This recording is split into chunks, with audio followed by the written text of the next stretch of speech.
Ipinagbibili nila doon sa mga nakalibing na bantayan ng kayamanan laban sa sino mang gustong umangkin. Walang dapat na makaalam nito. Malamang, marami pa tayong mahuhukay. Ay, tulungan niya ako! Tulong! Tulong! Kwentong Takip Silim. Para sa mga mahilig sa mga kwentong aswang, subaybayan ang aming bagong channel, Sitio Pangil. Pasukin ang nakakakilabot na mundo ng mga aswang. Like and subscribe. Sitio Pangil.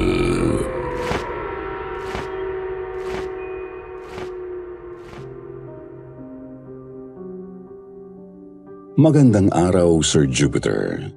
Maaari niyo akong tawaging May. Ngayon ay 32 years old na ako at isang sari-sari store owner dito sa Metro Manila. Libangan ko na ang makinig sa inyong channel araw-araw, kaya naisip kong ipadala itong karanasan ng aming pamilya. May mga bahagi nito na ako mismo ang nakaranas.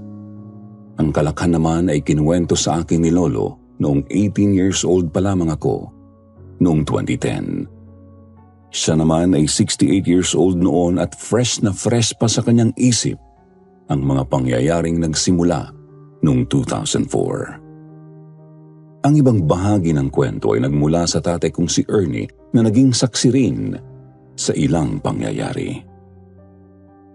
Sir Jupiter, lumaki akong katabi lang namin nang inupahang bahay ang aking Lola Dali at Lolo Eloy sa isang mahirap na komunidad dito sa Metro Manila. Nag-iisang anak nila Lolo at Lola ang tatay ko kaya sobrang close kami sa kanila. Kami yung madalas tawaging urban poor pero hindi naman kami sumasala sa pagkain. Kung ikukumpara sa ibang mahihirap, masasabi sigurong mas nakakaangat kami ng kaunti. Dahil parehong may regular na trabaho sina Lolo Eloy at ang tatay kong si Ernie. Pareho silang karpintero at tubero at kapwa na sa maintenance staff ng isang pampublikong pamantasan. Dagdag pa roon, si Lola Dali ay nagbebenta ng lutong pagkain sa mga katrabaho na lolo at tatay, pananghalian at pangmeryenda. Ang nanay ko namang si Tessie ay may maliit na sari-sari store sa harap ng tinitirahan namin.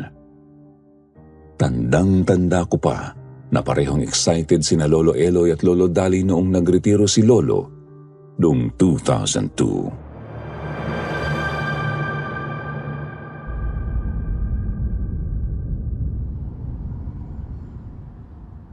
Sa wakas, matutupad na namin ng lola mo ang matagal na naming pangarap, May. Makakapagretiro na kami sa probinsya, sa bukid. Katulad ng kinalakhan namin pareho sa Mindanao. Sa Mindanao na po kayo titira? Ayoko! Ayoko pong lumayo kayo ni Lola! Hindi naman sa Mindanao po. Dito lang kami maghahanap ng lupa sa probinsyang malapit sa Metro Manila. Yung konting biyahe lang, mapupuntahan nyo na kami. Pero bakit po kayo lalayo? Hindi ko na kayo makakasama. Mamimiss ko kayo ni Lola. Dito na lang kayo. Pwede ka namang magbakasyon doon sa amin tuwing summer, May. Mag-e-enjoy ka ron. Masarap ang hangin, malawak ang pasyalan, at sariwa ang lahat ng pagkain. Pipitasin lang ang mga gulay at prutas. Miss na namin ang lolo mo ang ganung pamumuhay eh. Alam mo namang pareho kaming lumaki sa bukid, sa sakahan. Diba, noon ko pa yun na ikikwento sa'yo kung gaano kasarap ang buhay doon. Para din ito sa kinabukasan mo, May. Kasi sa inyo rin mapupunta itong ipupundar naming maliit na bukirin. Maipapamana namin sa inyo. Yun ang gusto namin ng lola mo, na itong makukuha kong retirement pay mula sa gobyerno ay magamit sa pagpupundar ng kahit maliit na lupang maipapamana namin sa inyo. Pwedeng doon din magretiro ang tatay at nanay mo pagdating ng panahon. At ikaw naman sa iyong pagtanda. Sumisikip na kasi masyado dito sa lungsod. At para sa matatanda, mas maganda sa kalusugan ng manirahan sa bukid. Kailan po kayo aalis? Naghahanap pa ako ng mabibiling bukid, Apo. Yung kasing konting lupain ng pamilya ko at ng pamilya ng lola mo, matagal nang naibenta. At saka nasa Mindanao nga ang mga yon. Ang gusto namin ngayon, dito lang sa malapit. Kapag nakuha ko na yung aking retirement pay, yun ang ipambibili namin ng lupa. Kahit maliit lang, makakapamuhay na kami roon ng tahimik at matiwasay. Magtatanim-tanim lang sa paligid. Mag-aalaga ng manok at baboy. Ganon. Mahal na mahal ko ang aking lolo at lola dahil nakagisnan ko nang andyan lang sila sa tabi namin, Sir Jupiter. Hindi ko maisip noon kung paano na ang buhay ko sa araw-araw kapag lumayo sila at tumira sa bukid. Kaya naman sa bata kong isip, ipinagdasal ko pa na sana ay hindi sila makahanap ng mabibiling lupa sa probinsya. Ayaw na ayaw kong mawala sila sa tabi namin. Hindi ko alam kung dahil sa aking dasal kaya natagalan nga bago nakahanap sina lolo ng mabibiling lupa na kasya sa kanilang budget. 2 taon pa silang nanatili sa inuupahan nilang tirahan sa tabi namin. Habang wala pa silang nabibiling bukid ay nagtinda pa rin si Lola Dali ng lutong pagkain sa mga kasamahan ni tatay sa trabaho at pati na rin sa harap ng bahay nila sa Intrasuelo. Si Lolo naman ay pa-extra-extra sa pagkukumpuni ng mga sirang bahay sa subdivision na malapit sa amin. Sana naman makahanap ka na ng mabibilhang lupa, Eloy. Pinakabahan ako na baka maubos lang yung retirement pay mo at mauwi sa wala. Saan tayo pupulutin pag nagkaganon? Masasayang ang lahat ng pinaghirapan mo. Yan din naman ang ikinakatakot ko. Kaso ang tataas ng presyo ng mga ipinagtatanong kong lupa Hindi sapat yung pera natin. Ang mahal na pala ng lupa sa bukid ngayon. Ayaw naman nila pumayag na magtapyas lang tayo ng konti. Gusto ng mga nagbebenta, yung buong lupain ang bibilhin. Hindi natin kaya. Hayaan mo, hindi naman ako tumitigil sa paghahanap. Nag-guilty rin ako, Sir Jupiter, na baka kasalanan ko nga kaya hindi makabili ng bukirin sina lolo at lola. Ayoko rin namang maubos lang yung retirement pay ni lolo, kaya itinigil ko na ang pagdarasal na sana ay huwag silang makahanap ng mabibiling lupa. Para namang himala na nakatagpo na si lolo ng hinahangad niyang oportunidad. Dali!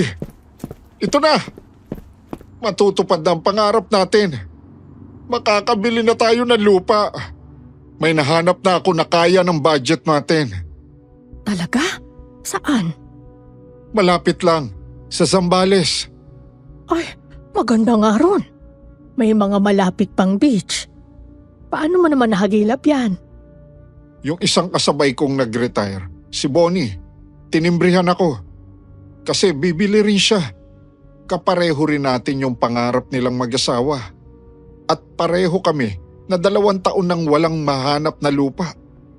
Itong natsyempuhan niya, malawak, pero payag yung may-ari na paghati-hatiin sa mga maliliit na buyer na tulad natin, basta sama-sama at iisang bilihan lang. Yung kumpare raw niyang si Pilo ang humatak sa kanya, pero kailangan pa nila ng dagdag na makakasama para mabuo yung grupo ng mga buyer. Naisip daw agad niya ako. Ay, mabuti na lang. Mahusay ka naman kasing makisama, kaya mahal ka ng mga kasamahan mo. Maganda talaga yung maitinatanim kang mabuting pakikisama sa kapwa. May meeting daw kami sa Makalawa. Makakaharap na raw namin si Mr. Amante Katigbak. Siya yung kinatawan ng may-ari ng lupa kasi nasa States na yung may-ari. Mag-i-schedule daw ng pagbisita doon sa lupa. Ay, salamat sa Diyos. Nataon na Sabado ang schedule ng pagbisita sa lupa sa Zambales, Sir Jupiter. Kaya naisama ako ni na lolo at lola. 12 anyos ako noon. 6 sina lolo na mga buyer. Maghahati-hati sila sa lupa na ibinebenta ng may-ari. Yung may-ari na raw ang magpapasubdivide at may kanya-kanyang titulo na ibibigay sa kanila. Bawat isang buyer ay pinayagang magsama ng 2 kapamilya sa site visit. Ipapasyal na rin daw kasi kaming lahat ni Mr. Katigbak sa kanyang beach sa Zambales. Umupa siya ng 2 malalaking van para sa aming lahat. Kung ready na kayo makita ang inyong lupain, isang ang malakas na woohoo! Okay, let's go! Hindi ko makakalimutan si Mr. Amante Katigbak, Sir Jupiter. Liban sa maboka siyang tao na malakas ang dating, meron pa siyang nunal na kasing laki ng pasas. Sa itaas ng kanyang kanang kilay, para bang laging may malaking bangaw na nakapatong doon. Noong una ko nga siyang nakita, napatitig ako sa nunal na yun. Natigil lang ako noong siniko ako ni Lola Dali sa tagiliran. Umayos ka, May. Kung hindi, pauuwiin kita. Sorry po, Lola. Isa-isa naming pinuntahan ang bawat kaputol ng lupa na bibilhin ng bawat buyer. Sa edad kong 12 anyos, medyo bored ako sa bahaging yun ng trip, Sir Jupiter. Pare-pareho lang naman kasi ang nakikita ko. May mga puno at damuhan, ni wala ngang mga bahay. Pero yung mga buyer na kasing edad ni na lolo at lola, tuwang-tuwa. May mga mangiyak-ngiyak pa. Na-excite lang ako noong sinabing lupa na ni na lolo at lola yung hinintuan ng van. Nagmamadali akong sumama sa pagbaba. Ang sabi nga kasi ni lolo, mamanahin namin mula sa kanila ang lupang yun. Feeling may-ari na rin ako.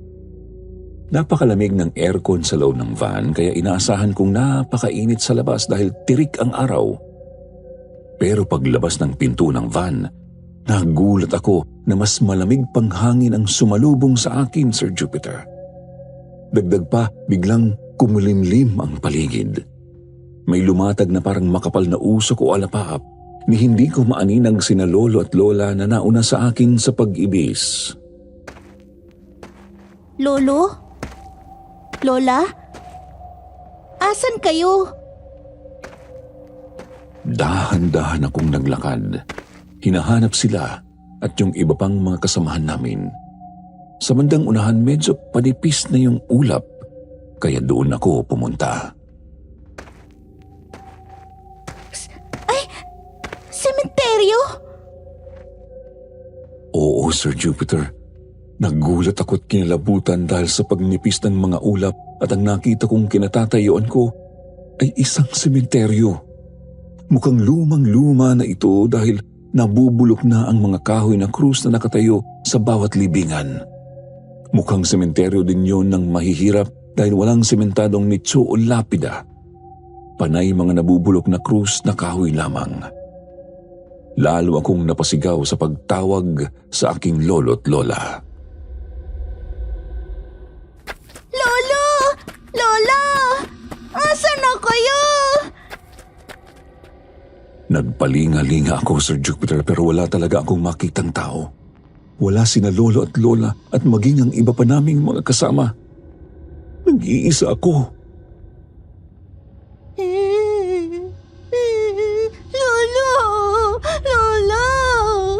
Tulungan niyo ko! Andito ko! Asan na kayo? Biglang nagdilim ang lahat, Sir Jupiter. Pagdilat ko ulit nakatunghay na sa akin si Lola. Nakahiga ako sa lupa. May, Diyos ko. Mabuti nagkamalay ka na. Lola! Anong nangyari? Bakit kayo nawala? Nawalan ka ng malay, May. Baka nabigla ka sa init. Ang mabuti pa, Apo, doon na muna kayo ng lola mo sa van.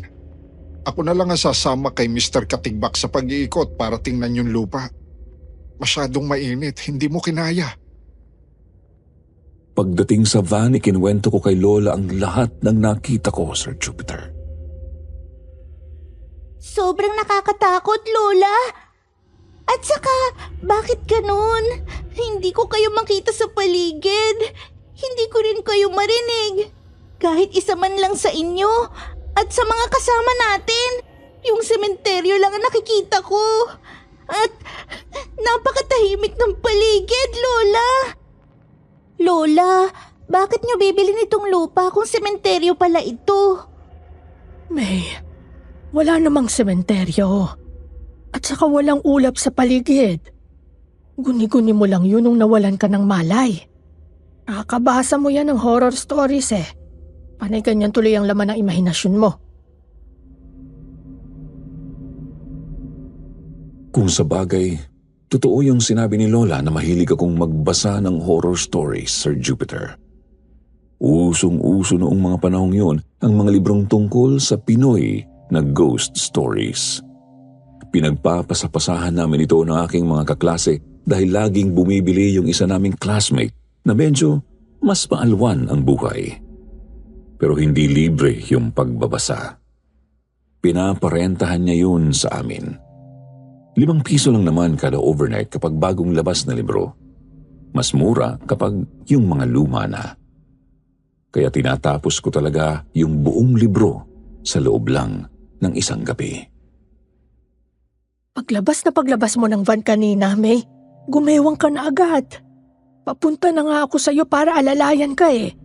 Pero pag hapak mo sa lupa, bumagsak ka na agad. Nako, mabuti na lang sa damuhan ka bumagsak at walang batong binagsakan ng ulo mo.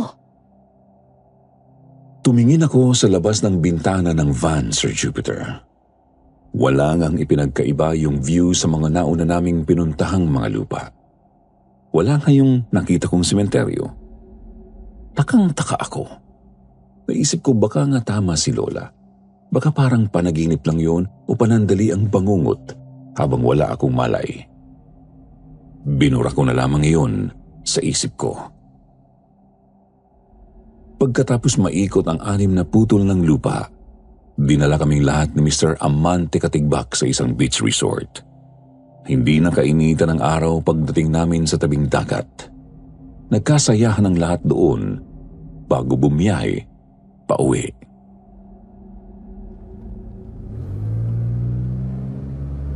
O, di ba? Maganda yung lugar na titirahan namin ng lola mo, May. Kapag nagbabakasyon ka sa amin tuwing summer, pwede rin tayong pumunta sa beach. Oo nga, Lolo. Eh di masaya ka na sa desisyon namin ng lolo mo. Mamimiss ko pa rin po kayo araw-araw. Pero tuwing summer talaga, doon ako titira sa inyo. Dahil lahat ng mga buyer ay may nakahanda ng perang pambayad, wala pang 1 buwan, hawak na ni Lolo ang kanilang titulo sa lupa. Halos wala silang pagsidlan ng tuwa ni Lola. Nagluto pa ng pansit si Lola bilang selebrasyon. Magtatayo na agad ako ng bahay dun sa lugar. Kahit wala pang kuryente ron. Sapat pa naman yung naiwan sa pera namin para makabili ng generator. Maglalagay din ako ng poso. Magpapakulo lang naman kami ng tubig at magdadala ng water purifier. Mga 2 pahinante lang siguro ang kailangan ko sa pagtatayo ng bahay at poso. Ako na yung isang helper mo, Tay. Kukunin ko na yung vacation leave ko para magawa natin agad yung bahay nyo at para makatipid din tayo. Nako, maraming salamat anak. Siguradong maganda ang pagkakagawa ng bahay kung kayo ng tatay mo magtutulungan. At malaking tipid nga kung isang helper na lang ang babayaran. Inayos na namin ang aming budget. May nakalaan na rin para sa gagawin naming maliit na manukan at ilang biik. Sa pagbebenta ng itlog, manok at baboy, kaya ng tustusan ng simpleng pamumuhay namin. Lalo pat magtatanim din kami ng mga gulay at prutas. Yung ilog na dumadaan dun sa duluhan ng lupa. May mahuhuli rin kami ron na hito, dalag at ulang. Hindi na problema yung ulam sa araw-araw. Maghahanap din ako ng second-hand na owner jeep para mailuwas namin sa palengke sa bayan ang aming paninda. Tsaka May, Yun ang gagamitin natin papunta sa beach kapag nagbabakasyon ka sa amin. Buong akala namin, Sir Jupiter, ay katuparan na nga iyon ng lahat ng pangarap ni na Lolo at Lola sa tahimik na pagre-retiro. Hindi namin alam, simula pala iyon ng pinakamasamang bahagi ng kanilang buhay. Walang naging problema sa pagtatayo ni na Lolo at Tatay ng bahay. 15 araw ang vacation leave ni Tatay pero naging halos 1 buwan yun, kasama na ang mga araw ng Sabado at Linggo at nataon pang mga piyesta opisyal. Tamang-tama lang para matapos nila ang lahat ng kailangang tapusin, pati ang mga kulungan ng manok at baboy. Hindi ba ho kayong malulungkot dito ni Nanay, Tay? Napakalayo ng pinakamalapit na bahay, yung kinamamboni. Wala man lang kayong ibang mapupuntahan. Kayong dalawa lang ni Nanay magkasama sa araw-araw. Hindi gaya ho doon sa tinitirhan natin ngayon, tabi-tabi mga bahay. Abay, doon na nga kami rinding-rindin ng nanay mo. Yung ingay sa lungsod. Itong ganitong katahimikan ang matagal na naming inaasam-asam. Mabuti na lang may nahagip na signal ng TV yung antena kahit papano. At napapagana ng generator yung TV, refrigerator, tsaka ventilador. Yung ref lang naman ang laging paaandarin ng generator. Hindi naman kami laging manonood ng TV. Yung ventilador, hindi rin masyadong kailangan. Sa kainitan lang siguro ng katanghalian. Presko naman kapag hapon hanggang gabi. Makakatipid kami sa gasolina para sa generator. Basta sisiguruhin ko lang na laging may gasolina yung jeep para makapunta kami sa bayan kung kinakailangan. Kasama kaming lahat nung lumipat na ng tuluyan sina Lolo at Lola sa bahay nila sa bukid. Natulog pa kami roon ng isang gabi. Kahit simple lang yung bahay nila Lolo at Lola na yari sa konting simento at kawayan, may kwarto talaga na inilaan para sa amin ni Nanay at Tatay. Pero hindi ako natulog kasama si Nanay at Tatay. Hiniling ko na matulog sa tabi na Lolo Eloy at Lola Dali. Tulad ng lagi naming ginagawa, magmula pa noong maliit ako. Madalas akong doon sa kanila natutulog sa pagitan nilang dalawa. Dahil alam kong mamimiss ko yun. Gusto kong sulitin ang aming pagsasama. Pero hindi maganda ang naging unang tulog ko sa bahay nila, Sir Jupiter. Nakaramdam ako ng kakaibang ginaw. Parang katulad nung naramdaman ko noong una naming binisita ang lupang binili nila Lolo at Lola. Pagdilat ng aking mga mata, naaninag ko na parang may makapal na ulap o usok na pumapasok sa bukas na bintana ng silid. Natakot ako. Gusto kong gisingin sina Lolo at Lola na himbing sa aking magkabilang tabi. Pero walang tunog na lumalabas mula sa aking bibig. Gusto ko silang kalabitin pero hindi ko maigalaw ang alinmang bahagi ng aking katawan. Unti-unti akong pinaikutan ng makapal na ulap at para ako nitong hinila upang bumangon. Hindi ko alam kung paano ako nakalampas kina Lolo at Lola pero nasumpungan ko na lang ang aking sarili na naglalakad palabas ng silid tulugan hanggang palabas ng kubo. Sa labas ng kubo, Sir Jupiter, nakita ko uli yung sementeryong nakita ko noong una akong tumuntong sa lupaing yun. Kaparehong-kapareho. Nakapaikot sa bahay ang mga libingan. Naroon pa rin ang mga krus na gawa sa nabubulok na kahoy. Nanginig sa takot ang aking kalamnan. Nakita kong gumalaw ang lupa sa bawat puntod. Inuuga mula sa ilalim. Ano yun? At nakita ko, Sir Jupiter, na unti-unting lumabas mula sa bawat puntod ang mga kamay na kalansay. Unti-unti habang sa buo-buong kalansay na ang lumalabas mula sa bawat hukay. Gusto kong tumakbo mula sa aking kinatatayuan sa may labas ng pinto ng kubo pero hindi ako makakilos, Sir Jupiter. Lumakad ang mga kalansay papunta sa kubo, papalapit sa akin mula sa iba't ibang direksyon. Nakapaikot sila sa kubo. Palapit ng palapit. May! May! Ay, Diyos ko! May, gumising ka! Ha? Bakit? Anong nangyayari? Binabangungot si May! Kising, May! Lola! Lolo! Andiyan na sila! Masamang panaginip lang yon, Apo. Wala na yon. Andito kami. Nandyan sila sa labas! Napapaligiran na nila tayo! Mga kalansay! Bumangon sila mula sa hukay! Shh! Walang mga kalansay, May. Panaginip lang yun. Masamang panaginip. Wala na yun. Gising ka na ngayon. Kasama mo kami. Nakita ko uli yung sementeryo, Lola! Yun na yun pa rin! Anong sementeryo? Yung nakita ko nung sinabi niyong nawalan ako ng malay. Noong una tayong bumisita sa lugar na ito, nakita ko na noon pa na sementeryo itong lugar na ito, Lolo. Tapos nakita ko uli. Pero ngayon, may mga kalansay nang lumabas mula sa mga hukay. Sementeryo? Di ba naipasyal na namin kayo sa kabuuan nitong lupa natin? May nakita ka bang ganon? Di ba nakita mo naman na walang sementeryo dito sa atin? Wala nga po. O di ba wala nga. Kumisan talaga, Apo. Nauulit yung mga bangungot natin. Hindi ibig sabihin na totoo yun. Bunga lang yon ng imahinasyon. Naninibago ka lang siguro sa katahimikan dito at sa dilim ng gabi. Hindi gaya doon sa Entreswelo na kahit anong oras ng gabi o madaling araw, may naririnig kang ingay mula sa labas, mula sa mga kapitbahay. May mga naglalakad sa iskinita, umuuwi kahit anong oras ng gabi. At saka kahit nagpapatay tayo ng ilaw sa kwarto ron, laging may liwanag galing sa ilaw sa labas. Pero hayaan mo, sa katagalan masasanay ka rin dito. Mas masarap ngang matulog kapag ganito. Oh, yayakapin ka na lang namin ng lolo mo hanggang makatulog ka ulit. Dating gawi, ang aming bebe sandwich. Bebe sandwich!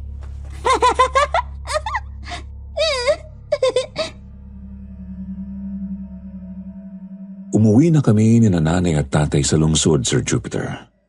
Nalaman ko na lang ang mga detalye ng mga sumunod na mga pangyayari sa bukid mula sa isinalaysay sa akin pagkatapos ng lahat.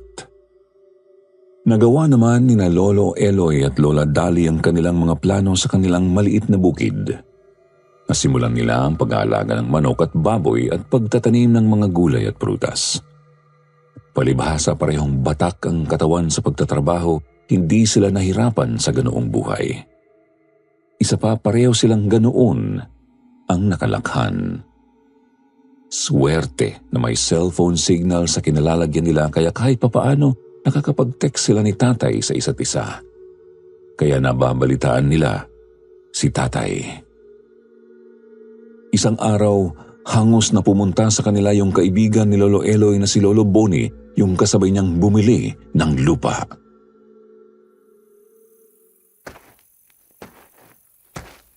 Oh, mabuti naman at napasyal ka rito sa amin, Bonnie. Hindi maganda yung dala kong balita, Eloy. Si paring Pilo sumakabilang buhay na inatake sa puso. Ha? Mas bata pa ng kaunti sa atin yun, ha? Diyos ko, nakakabigla naman. Hindi lang yun ang nakakabigla. Damay din tayo, Eloy, dali. Anong damay? Anong kinalaman natin sa kanyang atake sa puso? Yung dahilan kung bakit siya inatake sa puso, doon tayo damay. Nagpunta raw ng munisipyo si Pilo para malaman kung magkano yung babayarang amilyar sa lupa. Para nga naman mapag-ipunan na habang maaga. Dala niya ang lahat ng papeles niya sa lupa pagdating doon ang sabi sa kanya hindi naman daw nabenta yung lupa at hindi na pa subdivide. Buo pa rin yung titulo at hawak pa rin ng may-ari na nasa States. Ano? Imposible yun. May hawak tayong kanya-kanyang titulo. Baka gusto lang siyang hinga ng lagay nung nakausap siya. Hindi nga raw naniwala si paring Pilo Kinontak daw yung kamag-anak na abogado. Yung abogado raw yung nag-imbestiga. Pagkatapos pinagalitan pa raw si Pilo kung bakit hindi siya kumonsulta bago niya binili yung lupa. Dahil totoo yung sinabi ng taga-munisipyo. Doon na inatake si paring Pilo. Diyos ko, ibig sabihin, lahat tayo na peke. Ganon na nga. Hindi pwede ito. Hindi pwede ito. Walang hiya yung amante katigbak na yon. Magnanakaw! Paano na tayo? Yun lang ang pera natin. Sa'yo na ang pera natin. Halos wala nang laman ng account natin sa bangko. Ganyan din kami ng misis ko. Ibinuhos na namin dito lahat. Dali, Bonnie, hindi tayo matutulad kay Pilo. Tatagan natin ang ating mga sarili. Maniningil tayo. Bonnie, kausapin natin ang mga kasama nating bumili ng lupa. Ilaban natin to. Wala na tayong maasahan mula sa pamilya ni paring Pilo Eloy. Nung tinawagan ko yung panganay na anak yung nakausap ko, yung inaanak ko, nasa Maynila na sila. Doon nila dinala si Pilo para ilibing. Si Maring Nena raw inaatake na ng high blood kaya tinututukan din nila. Kaya ayaw na nilang bumalik doon sa lupa. Ipapahakot na lang daw nila yung lahat ng gamit ni na paring Pilo. Nung tinanong ko kung anong balak nila kay amante katigbak, ayaw na raw nila ng gulo eh. Gusto na raw nilang kalimutan yung buong pangyayari na parang isang bangungot. Kaya naman daw nilang suportahan yung nanay nila. Sa kanila na lang titira. Sayang naman yung ipinundar ni Pilo na hayaan na lang nilang mapunta sa wala. Hindi bale. Hayaan na natin sila. Yung 3 pa nating mga kasama ang kausapin natin, Bonnie. Tinawagan nga raw ni na Lolo Eloy at ni Mang Bonnie ang kanilang mga kasama, Sir Jupiter. Pero nabigo sila sa kanilang pakay.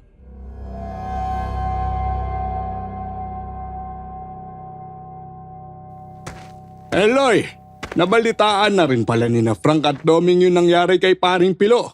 At pareho silang nag-aal sa balutan na. Sina Frank ililipat na raw sa bayan ng misis niya sa Cebu. Inalok daw sila na doon na lang magtayo ng kubo sa bukid ng kapatid ng misis niya. Sina Doming naman, pipisan na raw sa anak nila sa Maynila. Nasa Saudi kasi yung manugang nun eh. Yung manugang daw mismo yung nagsabi na doon na lang sila. Samahan nila yung anak nila at mga apo. Parehong ayaw na ng gulo ni na Frank at Doming. Ang sabi pa nga ni Doming, baka tayo pa raw yung baliktarin at palabasing Land Grabber. Baka tayo pa yung makulong. Eh kung may dapat ikulong, si amante katigbak yun, hindi tayo.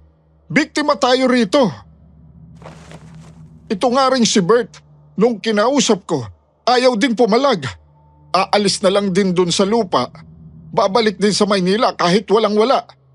Ang sabi niya, kapag isinuplong natin si amante, kailangan natin ng pambayad sa abogado. At taon ang itinatagal ng mga kaso dito sa Pilipinas. Wala tayong panusto sa ganon. Wala rin mangyayari. Lalo lang tayong mawawalan. Tama rin naman siya, Eloy. Yan nga din ang inaalala ko. Kaya nga hindi sa ganong paraan tayo maniningil. Didiretso tayo kay amante. Ganito ang gawin natin, Bonnie. Hayaan nating umalis ng walang gulo yung mga kasama natin. Pero wag tayong umalis sa ating lupa. At wag tayong magpapahalata na alam nating niloko tayo. Hindi tayo alis, paano kung sitahin tayo? May hawak tayong titulo at deed of sale. Kapag sinita tayo, may papakita tayo na wala tayong ginawang masama. Bumili tayo ng lupa, nagbayad tayo. Pero tayo ang niloko. Kaya ang dapat na makulong, yung si amante katigbak. Yun ang hulihin nila. Ngayon, habang wala namang naninita sa atin, pwede tayong patuloy na manirahan sa binayaran nating lupa. Kung nasa Amerika ang may-ari nito, palagay ko wala nang pakialam yun sa nagaganap dito. Kaya nga siguro na pagkainteresan ito ni Katigbak. At tingin ko dito, sulitin na natin ang pakinabang natin dito sa lupa hanggang walang nagpapaalis sa atin dito. Pero hanapin din natin si Katigbak. Huwag tayo magpapahalata para hindi siya makapagtago. Eh kung hindi pa nga tayo pinagtaguan na paano kung wala na yon? Hindi natin malalaman hanggat hindi natin siya sinusubukang hanapin. Hindi ba delikado yan, Eloy?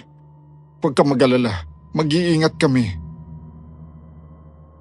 Hindi ko alam ang lahat ng ito noong mga panahong yon, Sir Jupiter. Pero ipinaalam pala ni na Lolo Eloy ang lahat kina tatay. Kaya pala may mga pagkakataong lumuluwas sina Lolo at Lola at doon tumutuloy sa amin. May iba na kasing umuupa sa dati nilang tinitirhan.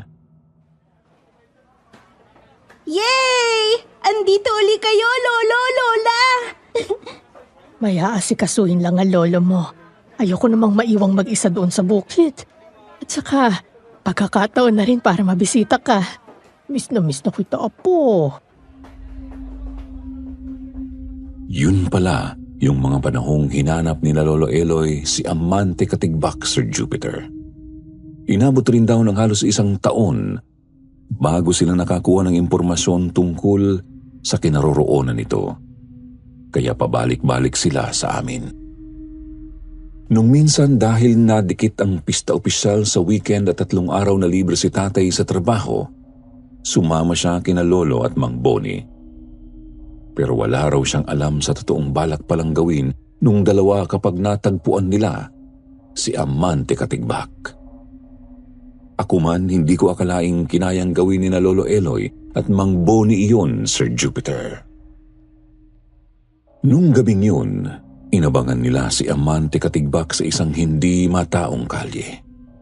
Namanmanan na nilang naglalakad ito roon pauwi dahil malayo ang hintuan ng jeep. Katigbak! Uy, kumusta kayo? Nag-uwi kayo rito? Hindi mo akalaing mahahanap ka namin, ano? Yung cellphone number mo, hindi na gumagana. Nasnatch kasi yun. Nawala nga lahat ng contacts ko eh. Talaga lang, ha? Kaya hindi mo nabalitaang namatay si Pilo? Yung kasabay naming bumili ng lupa sa'yo. Ganun ba? Nako, condolence ha. Wala akong balita. Anong kinamatay? Kawawa naman. Ikaw ang dahilan kung bakit siya namatay. Dahil niloko mo kami. Bago raw nakapalag si Katigbak mula sa likuran ay tinakpan ni Mang Boni ng basahang may pampatulog ang ilong at bibig nito. Agad-agad na bumagsak sa lupa ang manloloko. Tay! Ano to? Anong ginagawa nyo? Kailangan natin siyang makausap ng sarilinan nang hindi tayo matatakasan. Tulungan mo na lang kami. Bilis, bago may makakita sa atin. Wala na raw nagawa si tatay kung hindi sumunod, Sir Jupiter. Lalo kasi silang mapapahamak kapag nga may nakakita sa kanila sa ganoong sitwasyon. Magkatuwang na isinakay nila si Amante Katigbak sa jeep ni Lolo. Itinali nila ito at tinakpan ng kumot. Tay, hindi ba kidnapin tong ginagawa natin? Mas matindi ang kasalanan niya sa atin, anak. Kailangan lang natin siyang paaminin at kailangan nating mabawi ang perang ninakaw niya. Sakay ng jeep ni Lolo, dinala nila sa Zambales si Katigbak.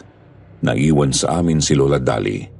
Ang alam lang namin ni Nanay at Lola ay naghahanap pa rin ng magkasama sina Tatay, Lolo at Mang Boni. Nagpaumaga sila sa kubo ni na Lolo. Nakagapos ang mga kamay at paa ni Katigbak at may piring ang mga mata nito.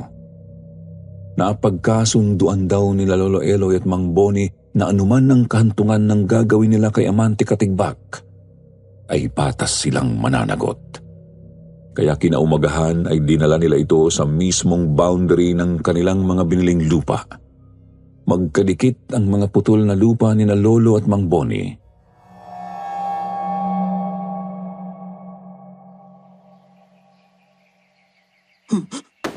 Nasaan ako? Anong gagawin niyo sa akin? Ayan, inalisan ka na ng piring. Hindi mo nakikilala itong lupang ibinenta mo? Di ba ipinagtur mo pa kami rito?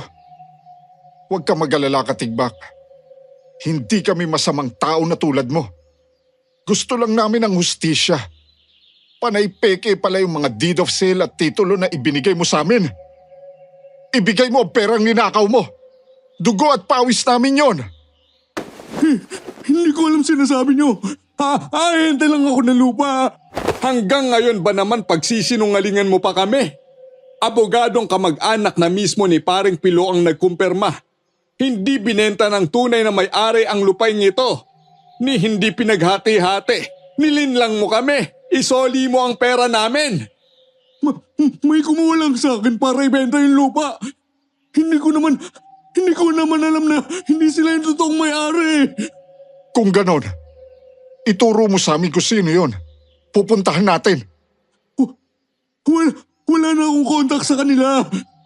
Ginagago mo pa rin ba kami? Kung ganyan ang gusto mo, sige. Para makakuha kami ng hustisya, maghukay ka. Hetong pala. Bonnie, kalagan mo siya para makapag-isip-isip siya habang naghuhukay.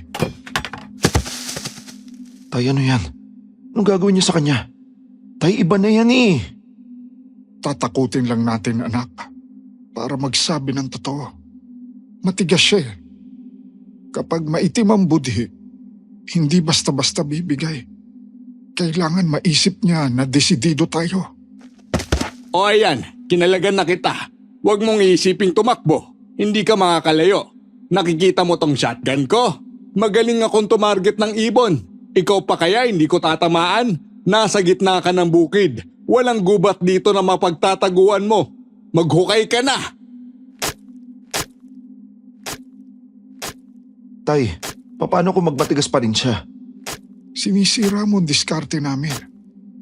Kung mahahalata niyang natatakot ka, lalo yang magmamatigas. Kalansay! May kalansay! Ha? Kalansay?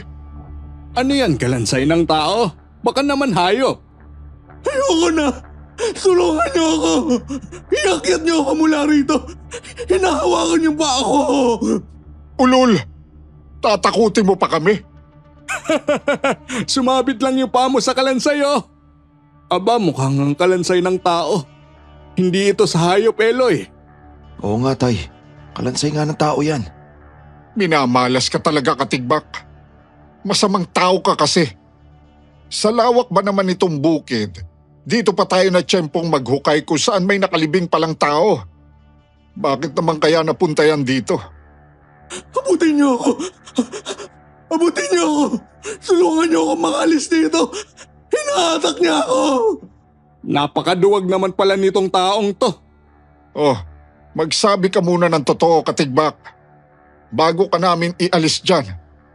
Wala akong pakialam kung sino ang mga kasabwat mo. Ang mahalaga, paano mo ibabalik ang pera namin? At kailangan namin yon. Ngayon na. Tulungan niyo lang ako! Tulungan niyo! Bigla raw nangisay si Amante Katigbak, Sir Jupiter. Nag-aalalang nagsitalon sa hukay sina Tatay, Lolo Eloy at Mang Bonnie. Katigbak! Katigbak! Anong nangyayari sa'yo? Naatake yata, Tay. Dali natin sa ospital. Eloy! Eloy, ano itong kumikinang na ito? Tingnan mo. Nakuha ko rito sa tabi ng bungo parang ginto. Ginto? Asan? Patingin. Tay, si Katigbak! Hindi na raw napansin ni Lolo Eloy si Tatay dahil sa natagpuan ni Mang Bonnie. Parang ang medalyong ginto. May kasama pa ba ito, Bonnie? Baka meron pang nakabaon sa ilalim. Tatay, paano tong si Katigbak? Ano bang nangyayari dyan? Humihinga pa ba? Opo, ang inatake. Kailangan natin dalhin sa ospital. Humihinga naman pala eh. Halika, iakyat natin. Pinagtulungan daw nilang iakyat mula sa hukay si Katigbak. Inihiga nila ito sa jeep. Dito ka lang, Ernie. Bantayan mo yan. Huwag mong hahayaang makatakas. Tay, makakatakas? Wala nang malay yung tao. Dalhin na natin sa ospital. Teka, mahalaga itong nakita ni Bonnie.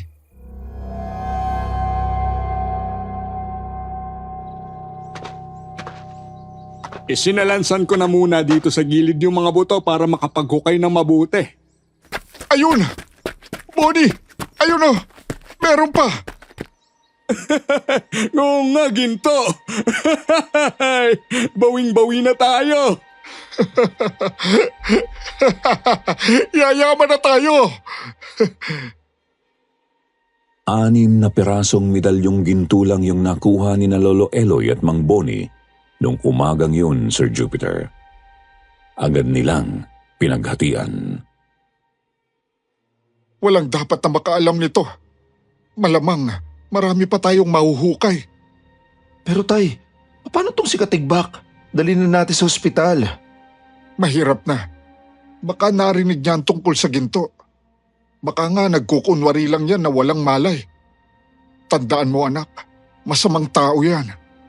Kapag hinayaan nating mawala sa mga kamay natin ang taong yan, gagawa at gagawa ng paraan yan para mapasa kanya ang ginto. Pinagnakawan na nga tayo. Pag nanakawan pa tayo uli. Anong gagawin niya sa kanya, tay?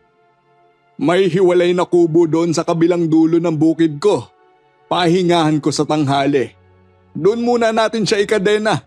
Hatdan na lang natin araw-araw ng tubig at pagkain. Ha? Ikukulong natin? Nakakadena pa. Di ba illegal yun? Masamang tao nga ito anak. Kailangan nating gawin yun habang kinukuha natin ang ginto. Kapag nakuha na nating lahat at naitago na maayos, saka natin siya pakakawalan. Iiwan na natin ang lupang to at lalayo tayo sa hindi niya tayo mahahanap pa. Patas na. Walang nagawa si tatay kung hindi sumunod sa kagustuhan ni Lolo. Naghukay sila ng naghukay. Yung kalansay na nakita nila ay naisama na sa mga lupang basta na lamang itinapon sa isang gilid. Pero napagod lang sila sa maghapon. Wala na silang iba pang nakita. Nagpahinga sila doon bago pa dumilim at doon na nagluto ng hapunan sa bahay ni na Lolo.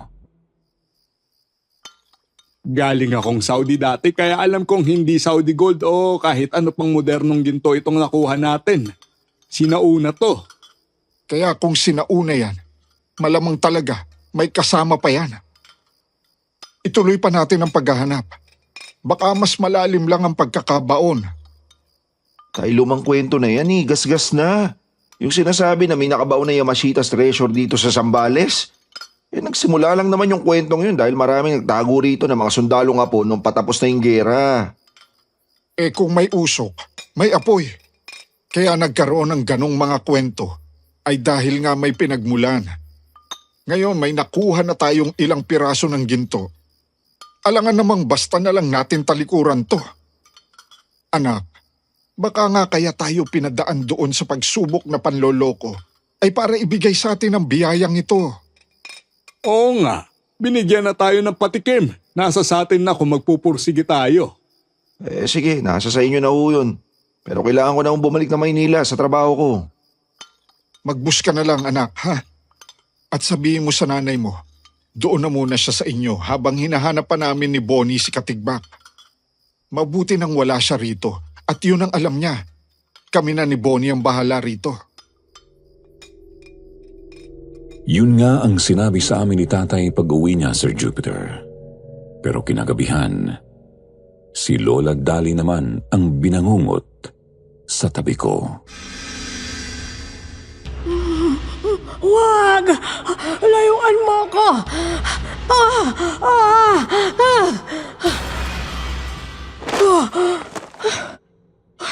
Nako!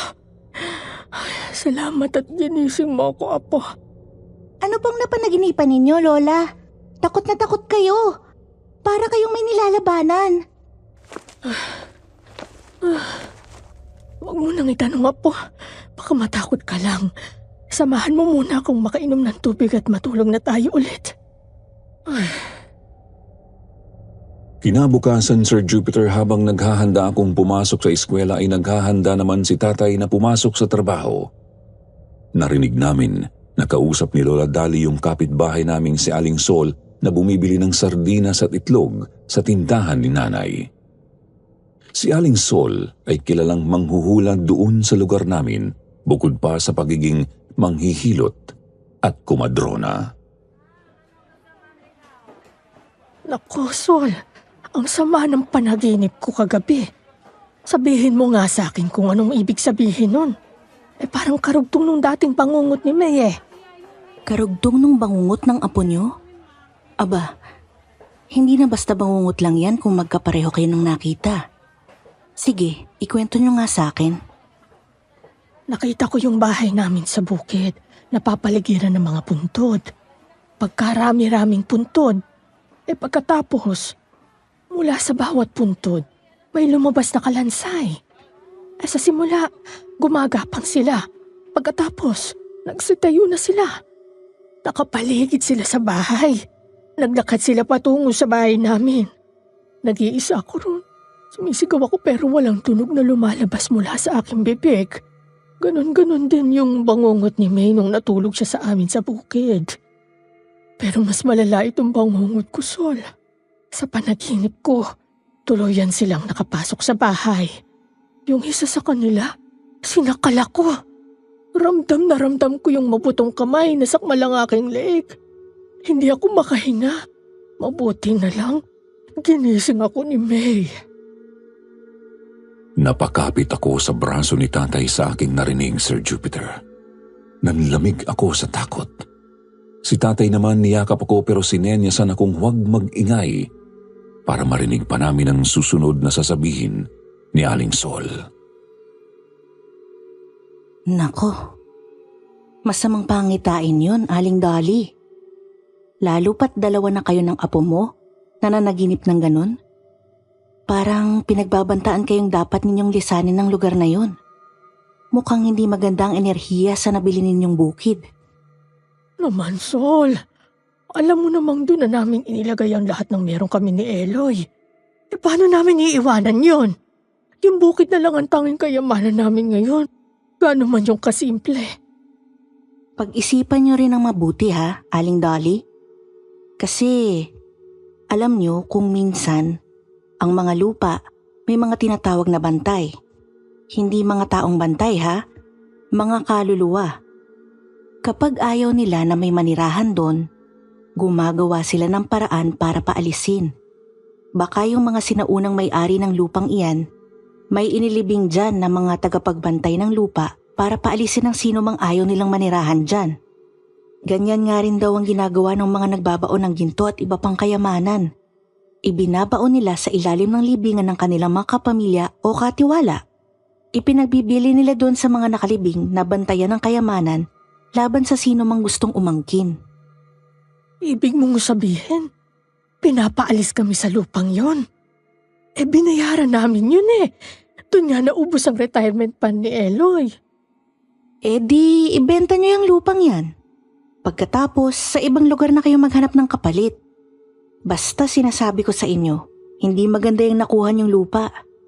Hindi makakabuti sa inyo.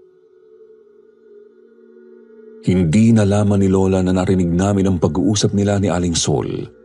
Hindi rin sinabi sa akin ni tatay na sa halip na pumasok sa trabaho ay bumalik siya sa Zambales noong araw na yon. Saka ko na nalaman ang kwento nung 18 years old na ako. Ang sabi ni Lolo noong nagkwento siya sa akin, bago pa makarating doon si tatay, pinuntahan nila ni Mang Boni yung kubong kinaroroonan ni Katigbak para dalhan ito ng panibagong pagkain at inumin. Pero wala na raw ito roon. Hindi raw pala matibay yung kawayan kung saan nakakabit yung kadenang inilagay nila kay Katigbak, kaya nakaalpas ito. Wala na raw si Katigbak noong dumating si tatay. Kaya raw mas minadali nila ang paghukay para sa ginto. Tay! May nangyari kay nanay! Bakit? Anong nangyayari kay Dali? Binangungot ho kagabi. Mabuti na lang ginising ni May. Takot na takot ho eh. Pero huwag kayo mag-alala, okay na ho siya. Bangungot lang pala eh. Ikaw, Ernie, huwag mo akong binibigla ng ganyan. At baka ako naman ang atakihin. Abay, akala ko kung ano na. Pero tay, nakakabahala rin ho talaga. Kasi yung bangungot ni nanay, katulad ng bangungot ni May. Pero si nanay, sinakal nung kalansay sa panaginip niya.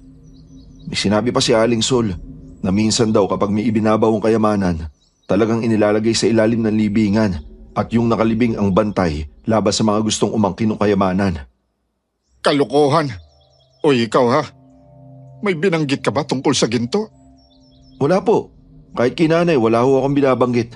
Ang alam nga nila sa bahay, hinahanap pa rin ninyo si Katigbak. Mabuti naman. Hala, tulungan mo na kami maghukay. Tay, nasaan ho yung kalansay na galing dyan sa hukay?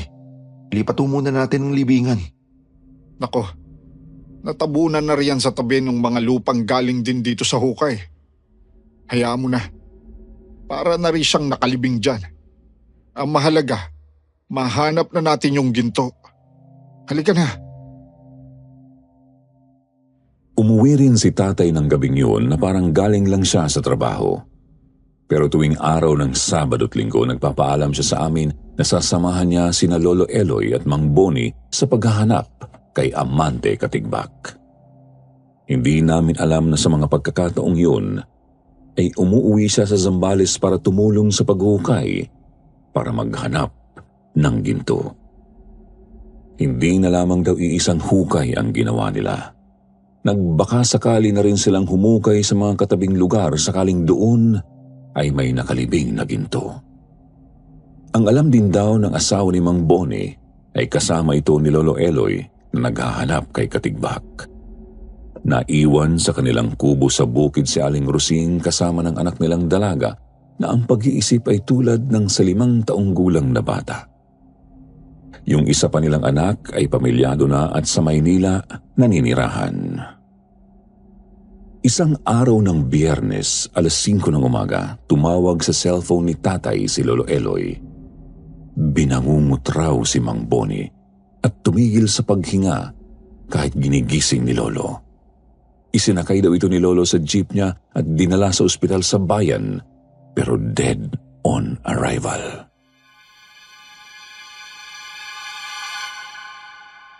Diyos ko po! Si Bonnie! Pero teka, bakit nandun sila sa Zambales? Hindi ba hinahanap nila rito si Katigbak? At saka bakit dun sa kubo namin natulog si Bonnie? Bakit hindi siya umuwi kay Rosing? Saka na ho natin alamin, Nay. Mas mahalaga mapuntahan ko muna si tatay. Absent na lang po muna ako ulit sa trabaho. Abay, sasama ako. Noong nalaman daw ni Lolo Eloy na wala ng buhay si Mang Boni at pagkatapos niyang tumawag kay tatay, sinundunan niya sina Aling Rosing at ang anak nito at dinala sa ospital. Inabutan na sila roon ni na Lola Dali at tatay. Nakarating din sa ospital na tulad namin yung buong pamilya ng isa pang anak ni Mang Boni. Hinintay daw muna ni Lolo na naroon na si Lola bago siya nangumpisal ng buo sa 2 may bahay.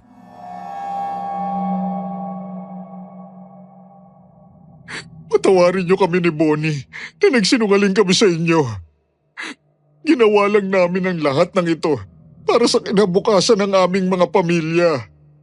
Para mabawi ang ninakaw sa atin na pinaghirapan namin ng buong buhay. Rosing, huwag kang mag-alala. Itutuloy ko pa rin ang paghahanap at anuman ang mahanap ko ay kahati pa rin namin kayo.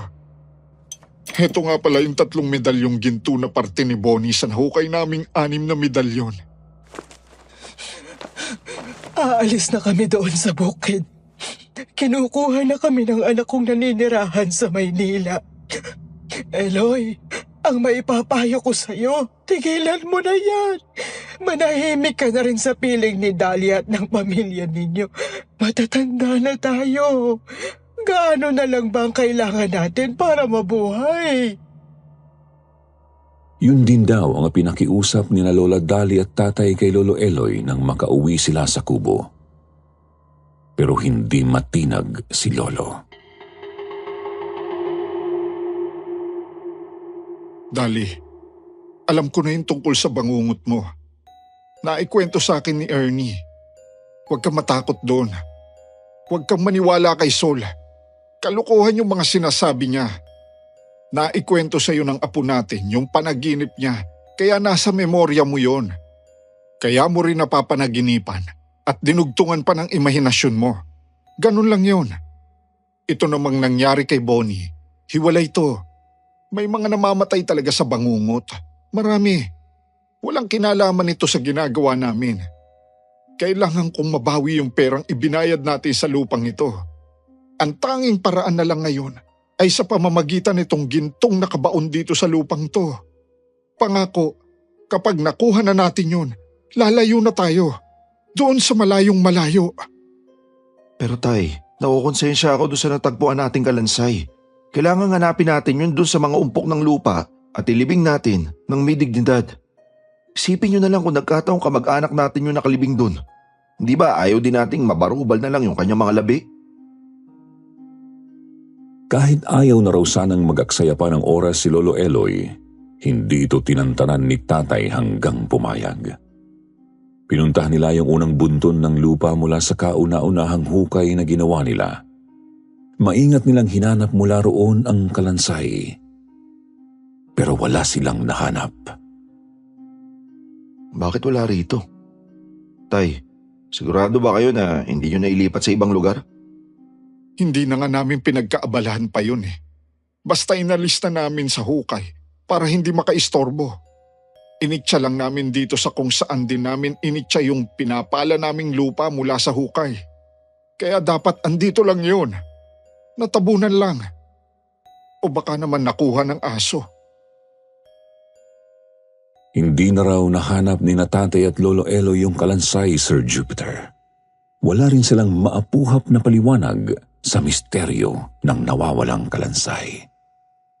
Pero isang napakabigat na pasanin daw yun sa konsensya ni tatay.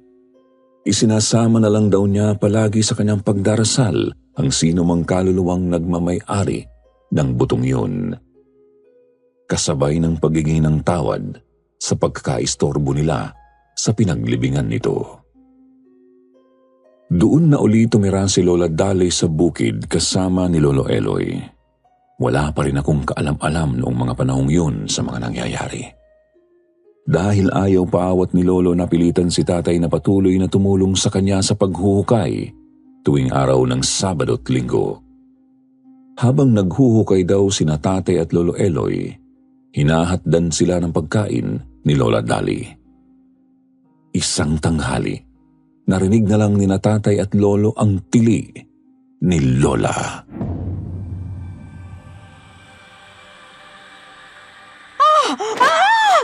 Tulungan niya ako! Tulong! Tulong!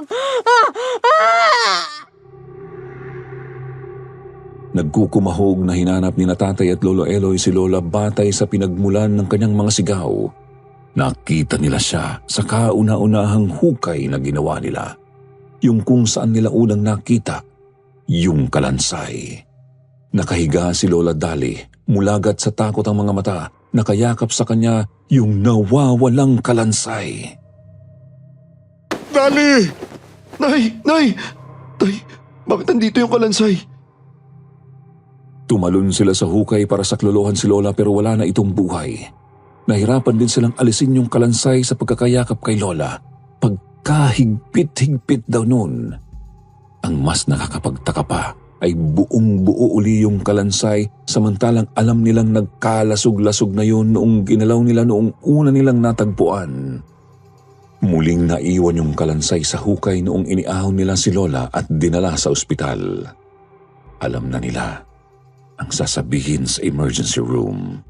Dead on arrival. Iniuwi nila sa Maynila ang bangkay ni Lola. Hindi ko matanggap na wala na siya. Lola! Lola ko!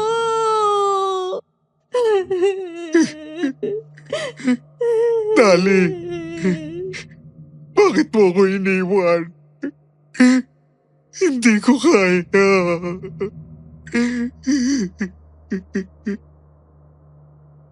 Kinagabihan pagkatapos ng libing ni Lola ay binangungot uli ako, Sir Jupiter.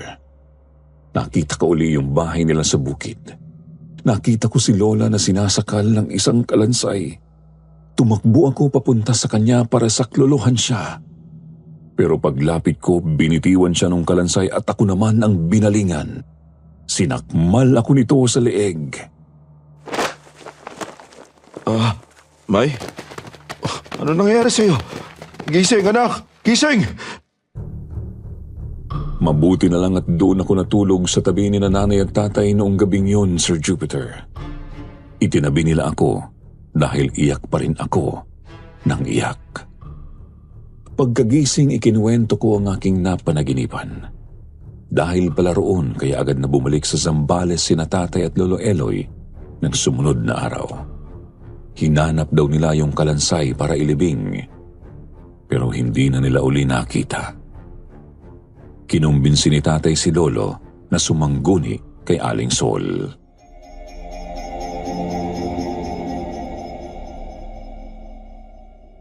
Iyan na nga ba ang sinasabi ko kay Aling Dali noon?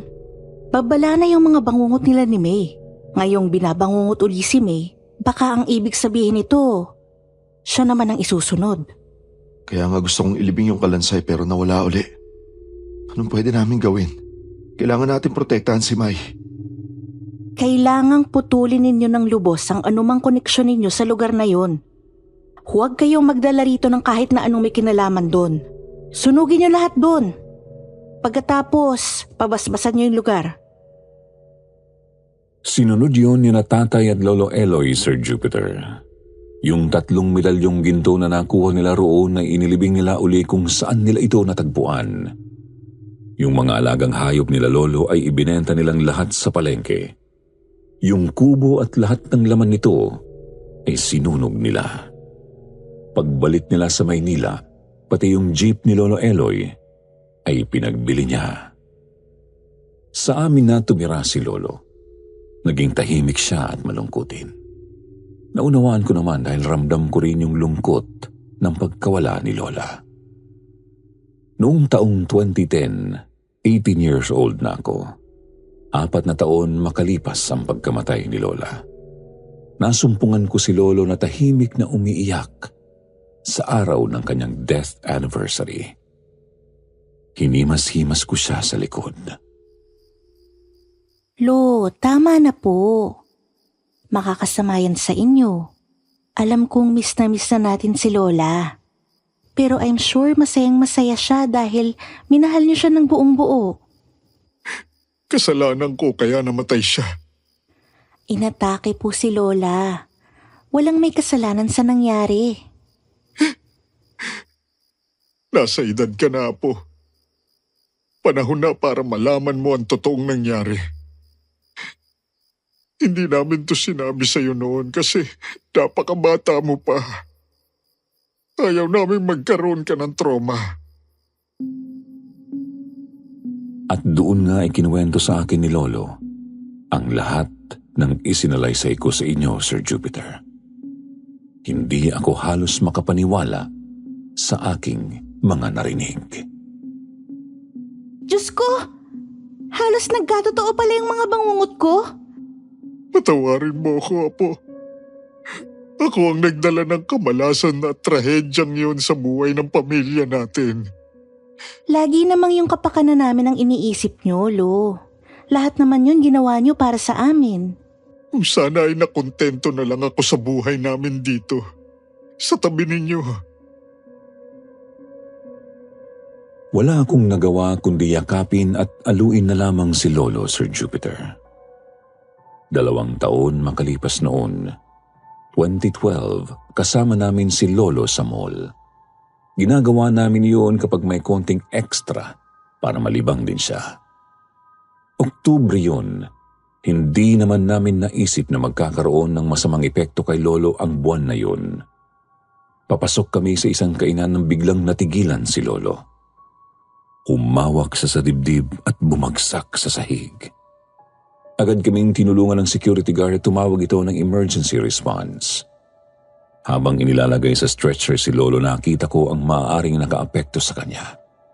Isang life-sized na plastic na kalansay ang nakasabit sa gilid ng pinto ng kainan. Bahagi ng mga dekorasyong pang-Halloween. Katulad ni Lola, pagdating ni Lolo sa emergency room, dineklara siyang dead on arrival. Hindi ko pwedeng sisihin yung restaurant dahil kung tutuusin ay hindi naman nakakatakot yung dekorasyon nila. Halatang halata na plastic at kahit bata, hindi masisindak. Iba lang talaga ang naging dating nung kalansay kay Lolo. Akala ko, Sir Jupiter, yun na ang kahuli-hulihang yugto ng kwentong yon sa buhay namin. Hindi pa pala. Sa lamay ni Lolo sa isang maliit na puneraryang malapit sa tinitirahan namin, may dumating na napakalaking flower arrangement. Kakaiba yun dahil wala namang kaming kakilalang mayayaman na magpapadala ng ganoon kamamahaling bulaklak. Nagulat ako sa nakasulat doon. Alaala ni Amante Katigbak. Agad ko itong ipinaalam kay tatay. Kitang-kita kong namutla siya sa sinabi ko. Sigurado ka? Andun, Tay. Tignan nyo. Ibig sabihin na trace niya tayo? Pero bakit pa siya magpapadala niyan? Siya na nga itong may atraso sa pamilya natin. Imposible yan, May. Malamang may nanloloko sa atin. Hindi yan si Katigbak. Patay na si Katigbak. Ho?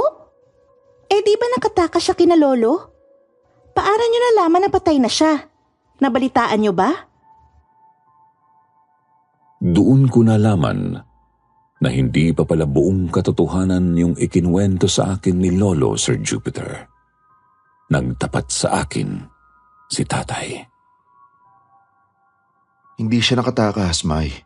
Nung dumating ako nun sa Zambales, inabutan ko sina tatay at Mang Boni na namumroblema dahil nung pinuntahan nila si Katigbak, inabutan nilang patay na. Naninigas na yung bangkay. Diyos ko!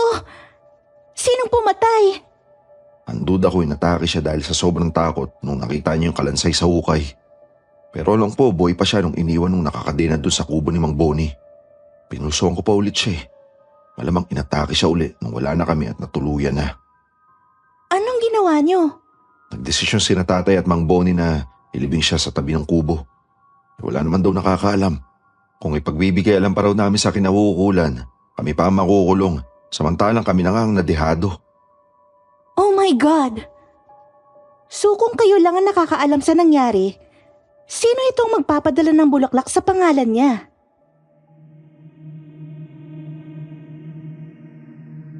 Kinagabihan, Sir Jupiter, kung kailan pa naman dagsa ang mga bisita mula sa aming kapitbahay, may nakita kong lalaking nakatayo sa tabi ng kabaong ni Lolo. Nasa medyo malayo ako at maraming taong nakapagitan sa amin pero hindi ako maaaring magkamali. Ang nakita ko ay si Amante Katigbak. Naaalala ko pa ang itsura niya mula noong 12 years old pa ako. Lalong-lalo na yung kanyang malaking nunal na kasinlaki ng pasas sa itaas ng kanyang kanang kilay. Para akong nanigas sa takot sa aking kinatatayuan. Nanlamig ang aking buong katawan na para akong hihimatayin. Pagkatapos mula sa kabilang panig ng kwarto nakita ko si tatay. Nakamulagat din siya kay Amante Katigbak. Pareho kami nang nakita. Bigla na lang bumagsak sa sahig si tatay at nagsigawan at nagkagulo na ang mga tao. Tumakbo ako patungo kay tatay at nawala sa tabi ng kabaong ni Lolo ang multo ni Katigbak. Na-stroke si tatay, Sir Jupiter. Mula 2012, naging paralisado na ang kalahati ng kanyang katawan. Hindi siya makalakad. Hindi rin siya makapagsalita ng tuwid. Noong 2018, napabalita na may mga inarestong Hapon at Pilipinong treasure hunters sa Capones Island sa Zambales. Nakita yun ni tatay sa cellphone. Iminuwestra niya yon sa akin na parabang sinasabing kahalintulad sila ni na Lolo Eloy na naghahanap ng mga gintong pinaniniwalaang inilibing ng mga sundalong Hapon noong katapusan ng World War II. Wala na rin si tatay, Sir Jupiter. Isa siya sa mga tinamaan ng COVID noong kasagsagan ng pandemic. Magmula noong dinala siya sa ospital hanggang sa na-cremate siya ay hindi kami pinayagang lumapit. Napakasakit ng kanyang sinapit. Hanggang ngayon, iniisip ko pa rin kung kaparusahan nga ba yung mga sinapit ni na Lolo Eloy at tatay. Hindi ko alam pero patuloy kong ipinagdarasal na sana'y patawarin na sila sa kung anumang pagkakasala at dalhin ang kanilang mga kaluluwa sa kaluwalhatian. At para na rin sa kanila ay pinagdarasal kong manahimik na ang mga kaluluwa nung kalansay na kanilang ginampala at pati na rin si Amante Katigbak. Batay sa kwento ni na tatay at lolo, walang kalinawan kung siya nga ba ang nanloko sa amin o wala siyang alam at sadyang ginamit lang ng sindikato. Kung ano pa man, bahala na ang Diyos sa kanyang kaluluwa. Naway manahimik na silang lahat sa kabilang buhay.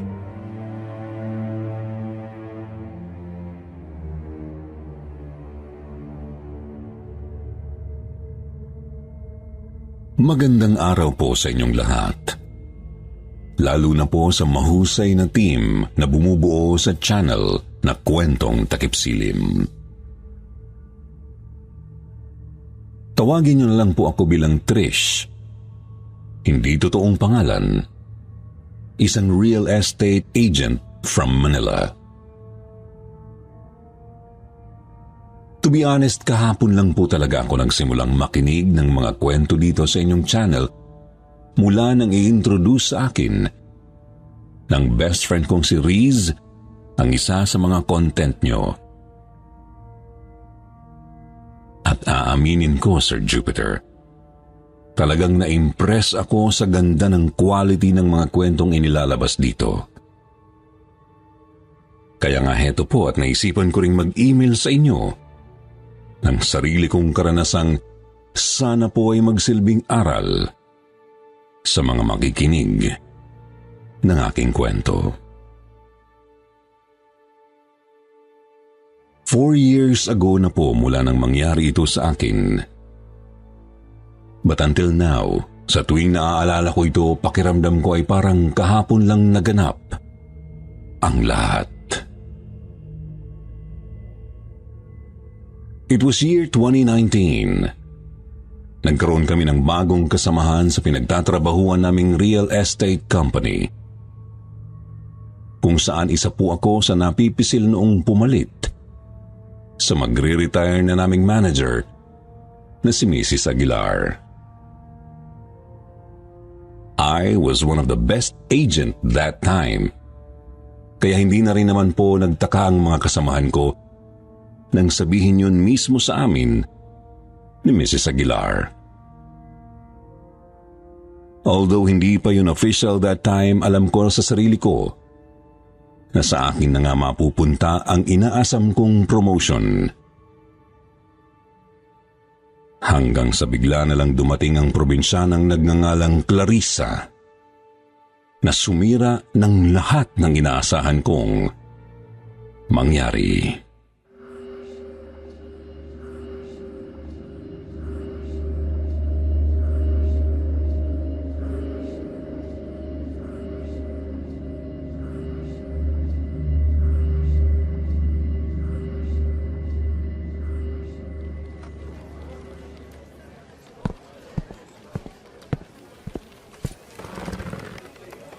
All eyes here, guys. I have good news. Alam nyo ba na record-breaking ang naging sales natin this week? Sobrang naging sunod-sunod ang malalaking transaction natin. And it's all thanks to our new employee, Clarissa. Wow, Clarissa, ang galing mo naman.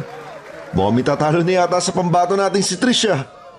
Ay, true. Mukhang delicate sa promotion ni ate girl. May kakompetensya na eh. Alam nyo, kayong dalawa, ang sama nyo kay Trish. Palibasa nun pa kayo naiingit sa kanya eh. I'm sure kaya niyang mabawi agad yun, no? Trish pa rin ako. Psst, arte mo. We're just joking around. Masyado mo namang sineseryoso. Affected much? Palibasa ikaw, alam mo kahit kailan, wala kang binatbat kay Trish. Kaya sapat na yung pa-support ka na lang dyan. Che! Guys, ano ba? Wag na nga kayong mag-away. It's not a big deal naman. Bakit hindi na lang tayo maging masaya para sa new coworker natin si Clarissa? Why don't we congratulate her na lang? It's not that bad na magbigay din naman ako sa iba paminsan-minsan, right? Lalo na sa bago. Congrats, Clarissa, ha? I'm sure ginalingan mo dahil kailangan mo yung makukuha mong komisyon, tama ba? Oo. Tama. Salamat. But if I'm being honest, no offense, Trish ha, pero yung performance alone ni Clarissa ngayong week, mas maganda yun kesa sa naging performance mo for this whole month. Mukhang masyado kang nakakampante, kaya I think a little competition won't harm. Ikaw rin, if Clarissa's good performance continues, maybe eventually she'll get the position I first thought of passing on to you.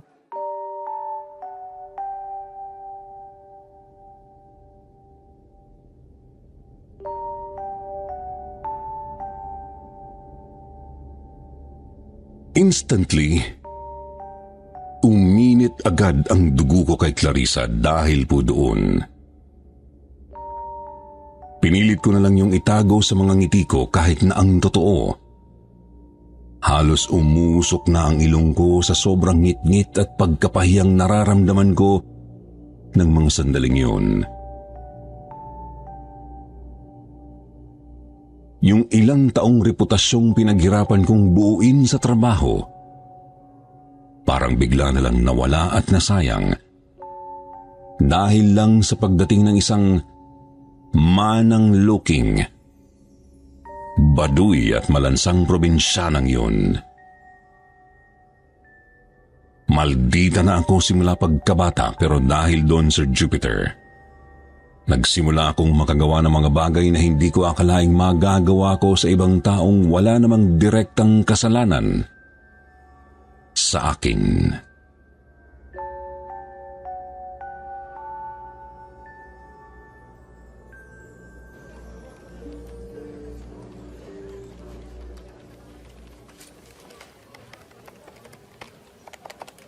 Ayos ka lang, friend. Oh, oo naman. Bakit naman hindi? Sure ka? Hindi ka affected sa sinabi ni Mrs. Aguilar kanina? No, of course not. Bakit naman ako magiging affected? Alam mo, I'm confident with my talent. Alam kong magaling ako. Kaya, bakit naman ako ma-threaten sa malansang Clarissa na yan? Ay, naaamoy mo rin pala siya, friend. Akala ko kasi ako lang nakakapansin na parang palagi na siyang amoy sardinas.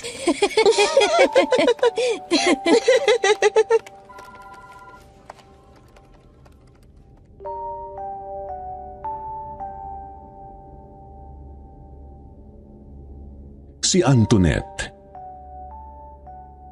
Siya ang nag-iisang kaibigan ko sa trabaho, Sir Jupiter.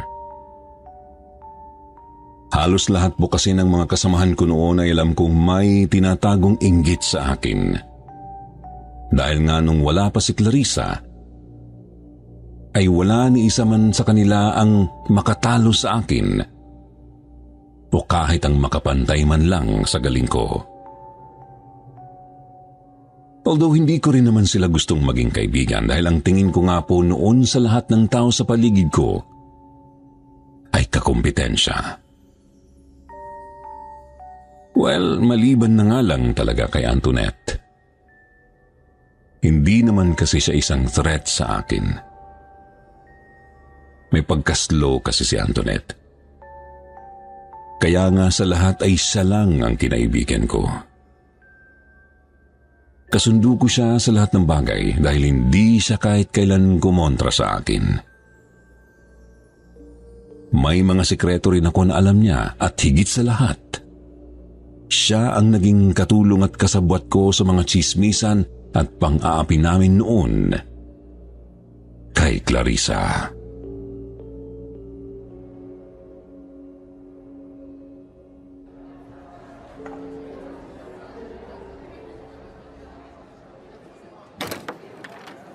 Oh, Clarissa, you're late. I'm sorry, ma'am. Inihatid ko pa po kasi sa school yung kapatid kong bunso eh. Nagkasakit po kasi bigla yung naghahatid sa kanya sa school. Okay, since this is the first time, palalampasin ko to. Pero wag na sanang mauulit, Clarissa, okay? Yes, ma'am. Ano nga mo yun? Ang lansa! Oo nga, OMG! Masusuka yata ako. Napaka-uwi naman ng mga to. Tatapon lang yung baon ni Clarissa. Huwag nga kayo maarte. Actually, Migo, I agree with them this time. Medyo malansang ha? Ang sangsang ng amoy. Ano ba yung baon mo, Clarissa? Sardinas yun. Pasensya na kayo guys ha. Lilinisin ko na lang.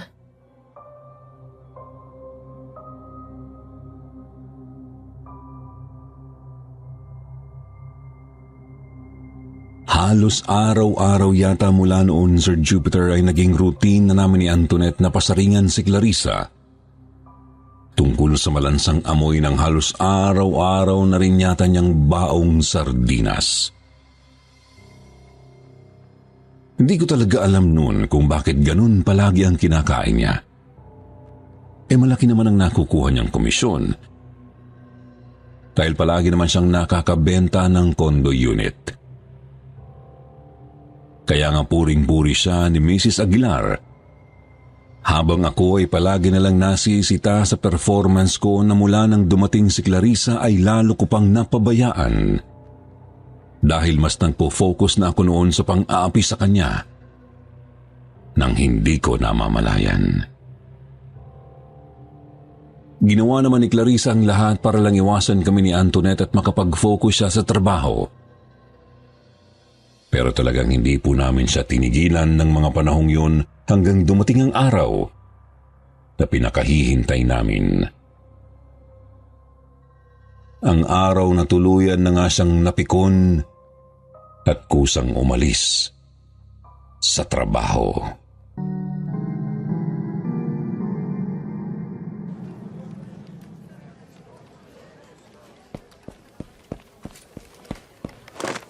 Aray! Bakit mo ako tinisod? Oops, my bad. Hindi ko napansing dadaan ka pala eh. Buti na lang hindi mo dala yung baonan mo. Kundi, mangangamoy sardinas na naman dito. Hoy, below the belt na masyado yung kamalditahan yung dalawa ah. Wala ba kayong magawang maganda sa buhay nyo? Lalo ka na, Trish. I expected more from you. Akala ko pa naman professional kang tao, yun pala. Di bali na nga. Clarissa, tulungan na kita. Dumudugo yung tuhod mo. Yung bracelet ko. Naputol yung bracelet ko. Bakit pati yung bracelet ko hindi nadamay nyo? Bakit?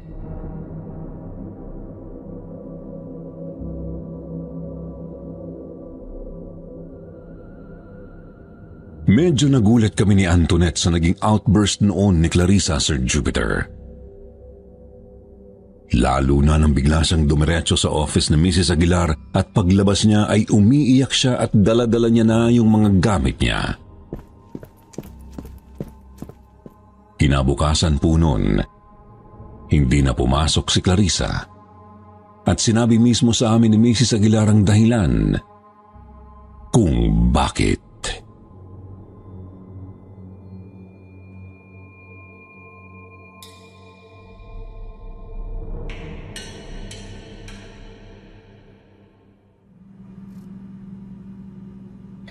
I am so disappointed in you, Trish. Bakit mo naman ginawa yun sa tao? Ganun ka na ba kadesperadang makuha ang posisyon ko? Alam mo bang yung bracelet na nasira dahil sa pagpatid mo kay Clarissa? Galing pa sa nanay niyang namatay nung bata pa lang siya? Isa pa, alam niyo bang kaya pala laging sardinas ang ulam na binabaon niya dahil dun siya mas nakakatipid dahil may supply sila noon mula sa dating pinagtatrabahuhan ng tatay niyang kamamatay lang din nung isang taon? Si Clarissa ang bumubuhay sa 6 niyang kapatid. Hindi niyo alam kung anong klaseng hirap ang dinadanas ng tao tapos ganun pang ginawa niyo?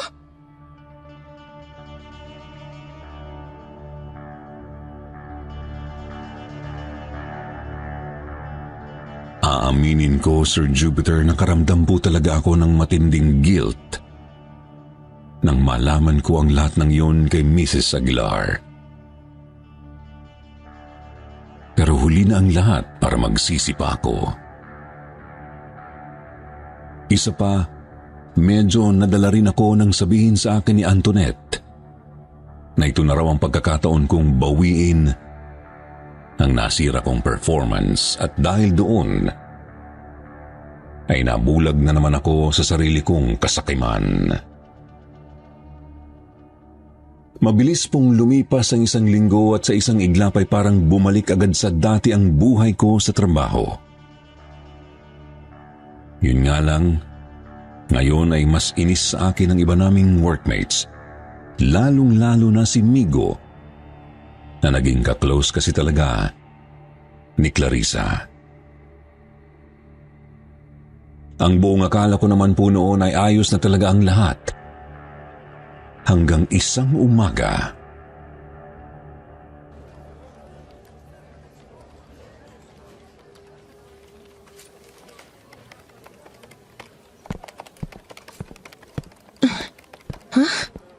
Ano kaya yung nasa ibabaw ng desk ko?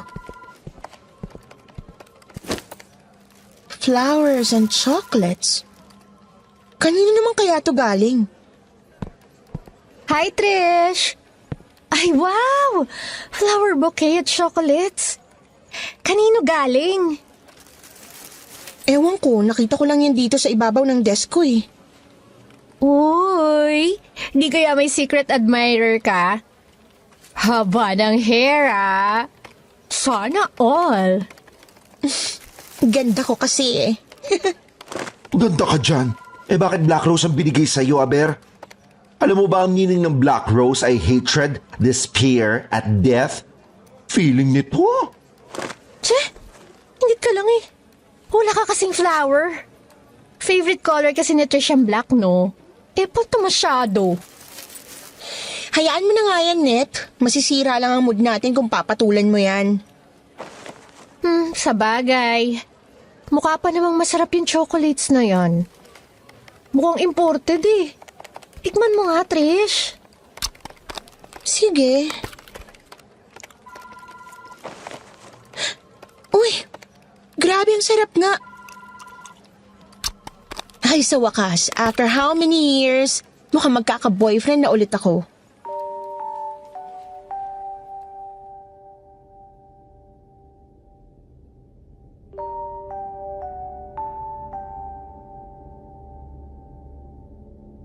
tuwang-tuwa pa man din ako dahil sa natanggap kong yun, Sir Jupiter. Hindi pa ako namigay sa chocolates kahit na pinipilit ako ni Antoinette na patingimin ko raw siya noon. Hindi ko naman inaasahan na pag-uwi ko pala sa bahay ay doon naman biglang mapapalitan ng matinding takot ang kanina'y nararamdaman kong kilig. Nang bigla na lang ay nakaramdam ako ng kakaiba sa sarili ko.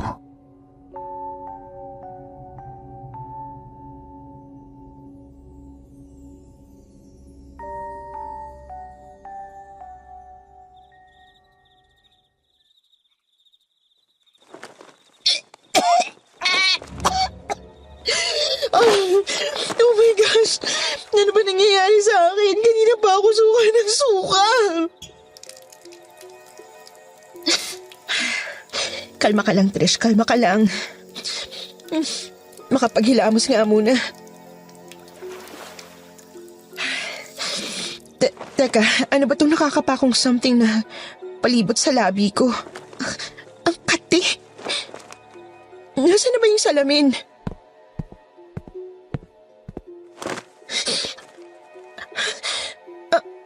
Ano tong tumubong mga butlig sa labi ko? Nakakadiri! Bakit parang dumadami? Ang kati! Kumakalat sa buhok mukha ko! Tulong! Tulungan niyo ako! Sino yan? Sino yung tumatawa? Ikaw naman ngayon ang patitikimin ko ng kahihiyan, Trish. Sino nandyan? Sino ka? Huwag mo akong takutin!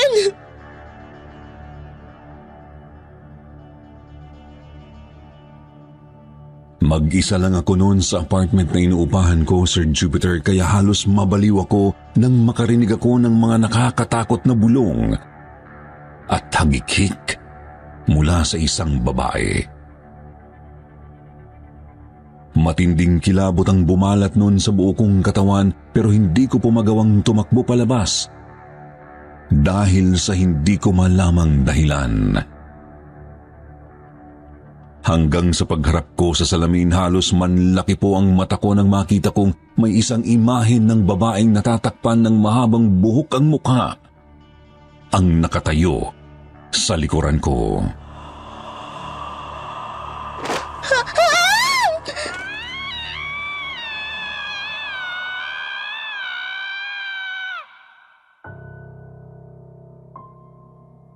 Kung kani-kanino ako lumapit para lang maipagamot ko ang mga butlig at pantal na bigla na lang pong tumubo sa buong mukha ko, Sir Jupiter, lalo na sa mga labi ko. Halos hindi na ako makakain o makapagsalita ng maayos dahil doon. Kaya hindi na rin po ako makapasok sa trabaho. Sobrang tinding kamalasan po ang nangyari sa akin noon. Nagawa ko na pong humingi ng tulong sa iba't ibang dermatologists, pero lahat sila ay walang nagawa para alisin yung kondisyon ko sa balat. Ganon din po yung mga nilapitan kong psychologist na wala ring nagawa para alisin yung mga boses na naririnig ko sa utak ko. Hanggang sa may nakapagsabi po sa akin na magpunta raw ako sa albularyo na noon ay hindi ko naman po talaga pinaniniwalaan. Sa sobrang pagkadesperada ko lang talaga ng mga panahong yun ay sumunod na lang ako.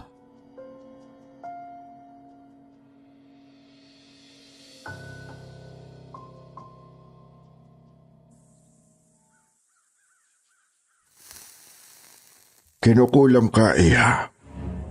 Meron kang isang kakilala o kasama sa trabaho na galit na galit sa'yo. At siya ang nagbibigay sa'yo ng sakit na dinaramdam mo ngayon. Isang taong galit sa akin? Wala akong ibang maisip kundi si Clarissa. Paano po niya nagawa sa akin to, Manong? Meron siyang binigay sa'yong pagkain na hindi mo alam ay nilagay niya ng tinatawag na bulong. Marunong ang gumawa nito sa iyo, Iya. Kaya huwag ka munang mambintang hanggat hindi mo siya napapaamin kung ano ang kanyang pangalan.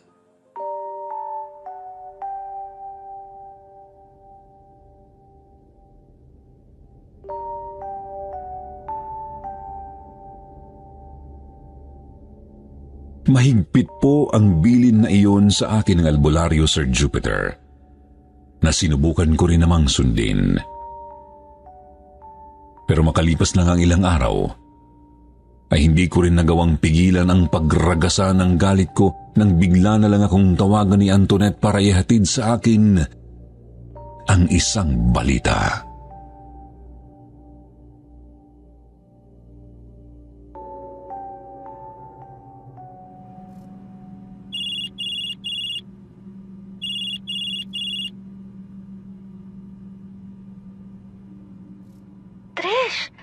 Alam mo bang tinawagan ni Mrs. Aguilar si Clarissa para lang pabalikin dito sa company?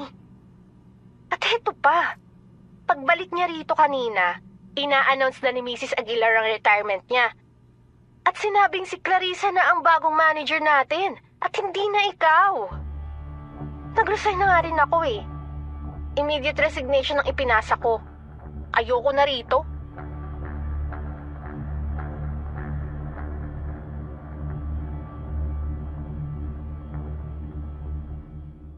Ganun na po ang biglang pag-iinit ng ulo ko na matapos ibaba ni Antoinette ang tawag ay agad akong nagbihis bago ako nagmamadaling nagtungo sa opisina.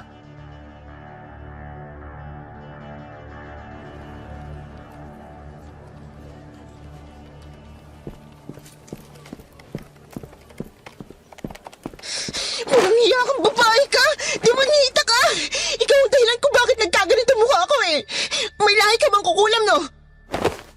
Wala akong ginagawa sa'yo, Trish. Huwag mo akong simulan, please lang. Huwag ka nang magmangmaangan. Alam kong ikaw ang may kagagawa nito dahil ikaw lang naman ang may galit sa akin eh. Trish, ano ka ba? Pati ba naman yung galis mo sa mukha kay Clarissa mo pa rin sinisisi? Ano makukulang ba sinasabi mo? Baliw ka na yata eh. Correct. Napakadesperada, nakakahiya. Saka for your information, Trish ha, halos lahat kami rito galit sa'yo. Si Antoinette lang yata yung kakampi mo eh. Kaso ang malas mo, nag-resign na siya kanina. May problema rin yata sa kanila yun. Mukhang ginugulpi ng kinakasama. Kasi daming pasasabuong katawan eh. Kaya panigurado, hindi ka rin nung madadamayan ngayon.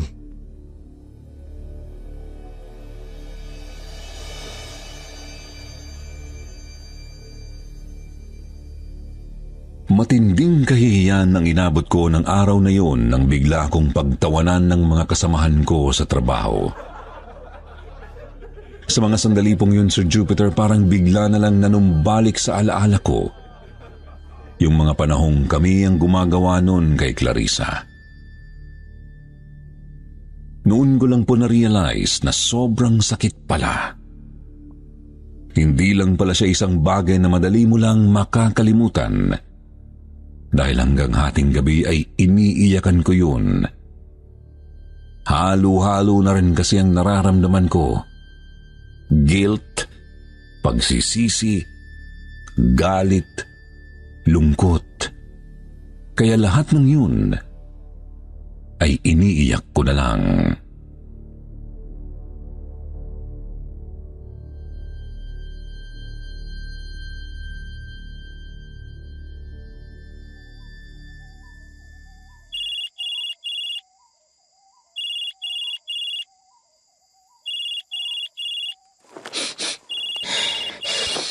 Sino ba tong storbong to? 12:00 na ng gabi kung tumawag. Hello? Iya, magpunta ka rito ngayon na. Kilala ko na ang pangalan na kumukulam sa'yo. Napaamin ko na siya kanina. Magagamot na kita.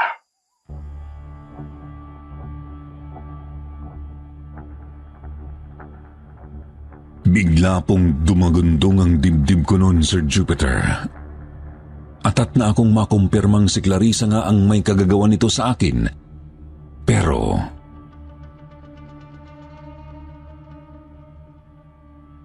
Antoinette. Antoinette ang pangalan niya, iha.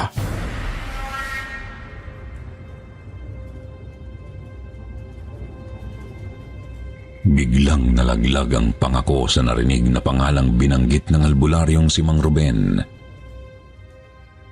Hindi po ako makapaniwala noon, Sir Jupiter, na si Antoinette pala at hindi si Clarissa ang gumagawa nito sa akin. Napakaraming tanong sa isip ko ng mga sandaling yun. Bakit niya ginawa yun sa akin? Hindi ba't magkaibigan kami? Anong kasalanan ko sa kanya? At sa lahat ng tanong ko, Sir Jupiter, ay isa lang ang naging sagot.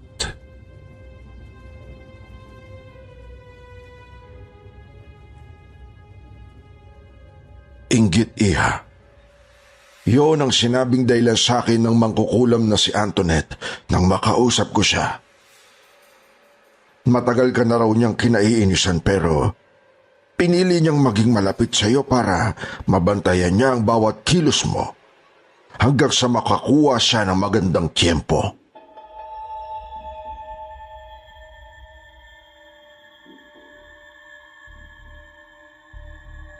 Doon ay napahagulhol na lang po ako. Hindi ko magawang magalit noon ng todo kay Antoinette dahil at some point of my life ay naging ganon din ang ugali ko. Kaya nga po ganon na lang din ang pagsisisi ko sa mga ginawa kong kasalanan kay Clarissa. Kaya pagka-recover ko pala ay agad ko siyang pinuntahan.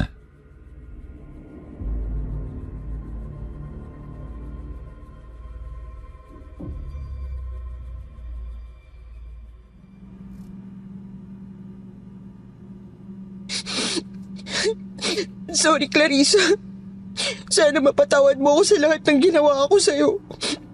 Wala na akong ibang idadahilan dahil mali ako. Sorry talaga. Okay na yon. Huwag ka nang umiyak dyan. Ayoko rin naman ng gulo eh. Basta, huwag mo nang uulitin ha.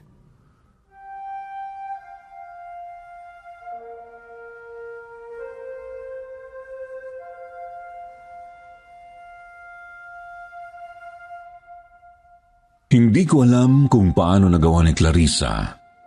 Napatawarin ako ng ganun-ganun lang, Sir Jupiter. Pero laking pasasalamat ko na lang talaga sa kanya dahil after that, we became best friends.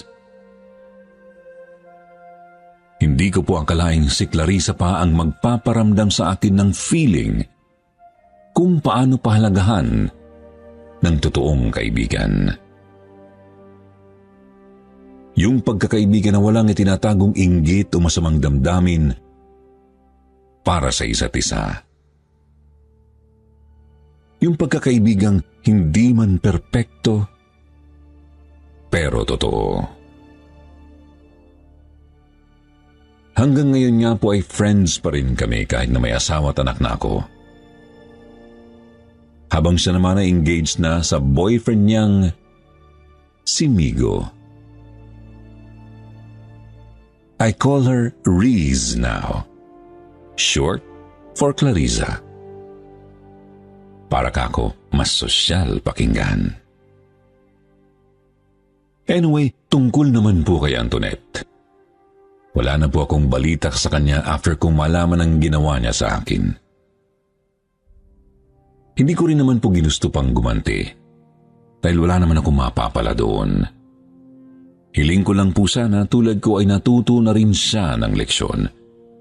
At sana, tulad namin ni Clarissa, ay nakahanap din siya ng isang taong magpaparamdam sa kanya ng true meaning of friendship.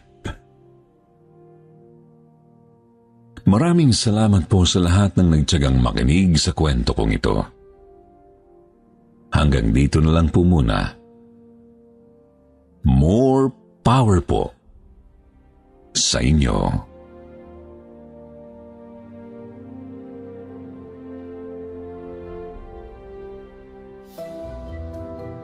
At ngayon naman, eto na ang inyong paboritong shoutout portion. Shoutout kay Zyler Azikel, Zuri Aleka, Aiza Alejano, Kilabot King, Tessa Aguilar, Imelda Aviles, Elmer Ibanez Jr., Elizabeth Dacles, Kenneth Matibag, at Colette Chanel. Basahin naman natin ang ilan sa magagandang comment mula kay Imelda Aviles at Jessie Marie. Komento ni Imelda sa kwentong pinamagatang Kasalanan ng Aking Ama. Have a blessed day po, kwentong takip silim, always listening while working. Napakaganda at buhay na buhay ang pagnanarrate ng story. Na kapag pumikit ka at pakinggan ang kwento, parang nararamdaman mo ang kilabot at hilakbot. Napakagaling ng ating mga narrators. More power po Sir Jupiter, Sir Wilmore, and Sir June. Ganon din kay Ma'am Anne. Have a blessed day everyone and God bless. Sabi naman ni Jessie Marie, napakaganda talaga ng mga stories dito sa kwentong takip silim. At I agree, dapat may pananampalataya palagi sa Panginoong Diyos na makapangyarihan sa lahat. Hindi niya tayo pababayaan pag tumawag tayo sa Kanya. Sa mga hindi po nabanggit, sa susunod na lang po, huwag niyo pong kalimutang mag-reply sa ating shoutout box na nasa comment section para ma-shoutout ang pangalan niyo. Muli po mula sa bumubuo ng kwentong takip silim, ito po ang inyong lingkod, Jupiter, nagpapasalamat.